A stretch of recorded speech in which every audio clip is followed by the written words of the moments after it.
on the Spot telah membahas kisah dari Sunan Gresik, Sunan Ampel, Sunan Bonang, dan Sunan Giri. Malam ini kami akan membahas kelanjutan dari kisah dua wali songo lainnya, yaitu Sunan Derajat dan Sunan Kalijaga. Bagaimana dua wali songo ini berdakwah? Berikut mini series Wali Songo bagian 3 versi on the Spot.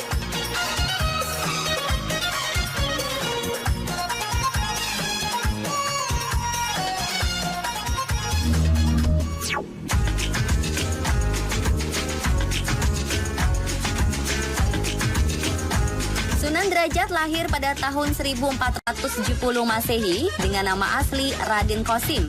Beliau juga terkenal dengan nama panggilan masa kecilnya Raden Syarifuddin. Ia merupakan putra dari Sunan Ampel dan Dewi Condrowati. Sunan Derajat juga merupakan adik dari Sunan Bonang. Sejak kecil, Sunan Derajat telah terkenal akan kecerdasannya.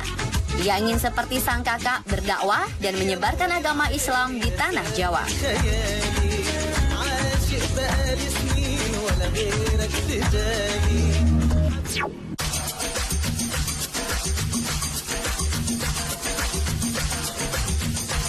Setelah menguasai ilmu tentang Islam yang diwariskan sang ayah dan kakaknya, Sunan Derajat mendapat perintah dari sang ayah Sunan Ampel untuk berdakwah di Pulau Jawa bagian timur.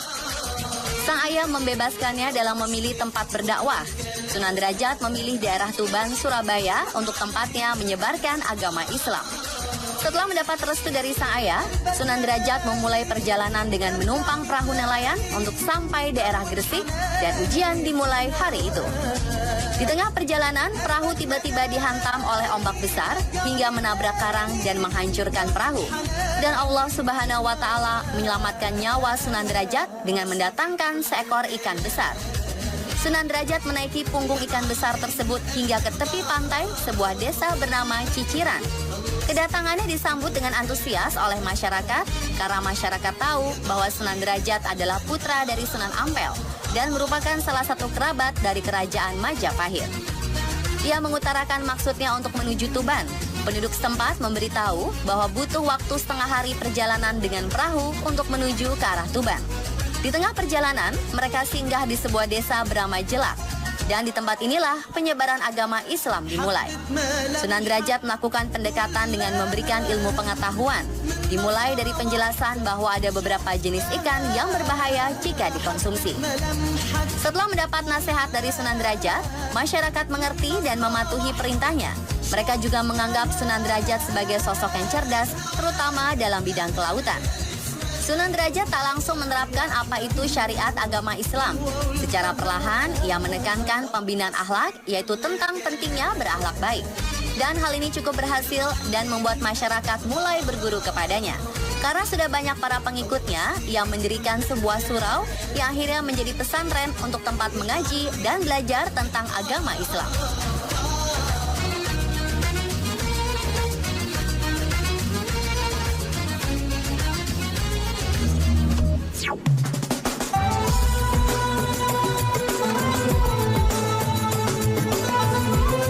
Derajat wafat tahun 1522 Masehi.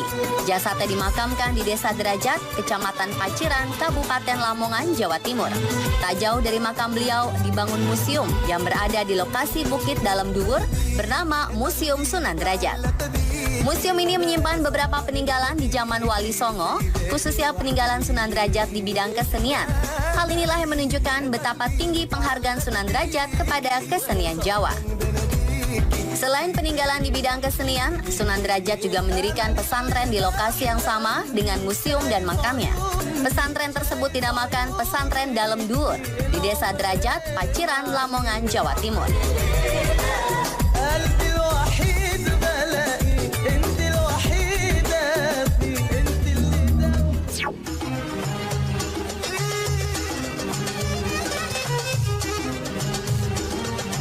Berikutnya kisah tentang wali ke-6 yaitu Sunan Kalijaga. Diperkirakan beliau lahir pada tahun 1450 dengan nama asli Raden Said. Beliau merupakan anak dari seorang Adipati Tuban, Tumenggung Wilatikta atau Raden Sahur. Berdasarkan versi masyarakat Cirebon, nama Kalijaga berasal dari sebuah desa Kalijaga di daerah Cirebon.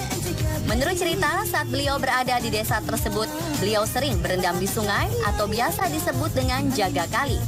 Ia juga merupakan wali songo yang dekat dengan Muslim di Pulau Jawa karena kemampuannya dalam mempengaruhi masyarakat Jawa terhadap keindahan Islam.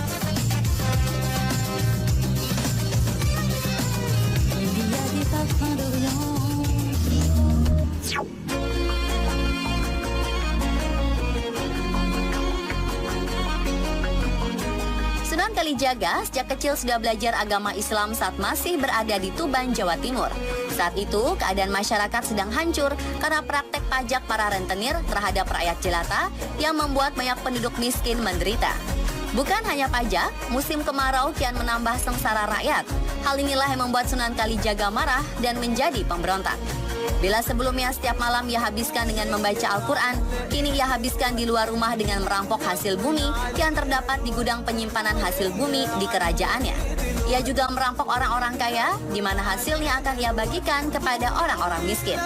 Hingga suatu hari Sunan Kalijaga berada di sebuah hutan dan bertemu dengan seorang kakek tua yang ternyata Sunan Bonang. Sunan Bonang membawa tongkat emas. Hal ini membuat Sunan Kalijaga ingin mencurinya. Namun Sunan Bonang menasehati Sunan Kalijaga bahwa hal tersebut tak dibenarkan dalam Islam.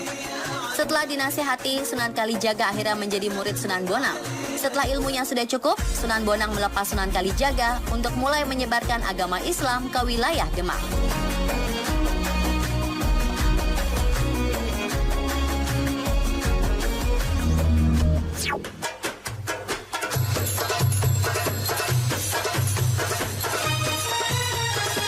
Sunan Kalijaga wafat pada tahun 1586 di usianya mencapai 131 tahun. Sunan Kalijaga dimakamkan di desa Kadilangu yang berjarak 12 km arah timur dari kota Demak. Di dalam kompleks makam terdapat Masjid Sunan Kalijaga yang berdiri sejak tahun 1532 Masehi. Makam Sunan Kalijaga ramai dikunjungi terutama pada bulan Ramadan. Peziarah datang untuk mendoakan beliau. Sunan Kalijaga meninggalkan beberapa sejarah yang dapat menjadi napak tilas perjuangannya hingga kini. Peninggalan Sunan Kalijaga yang terkenal adalah api alam.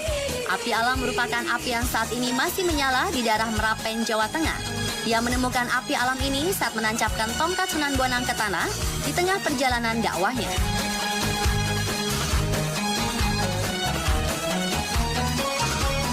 Perjuangan Wali Songo dalam menyebarkan agama Islam tidaklah mudah.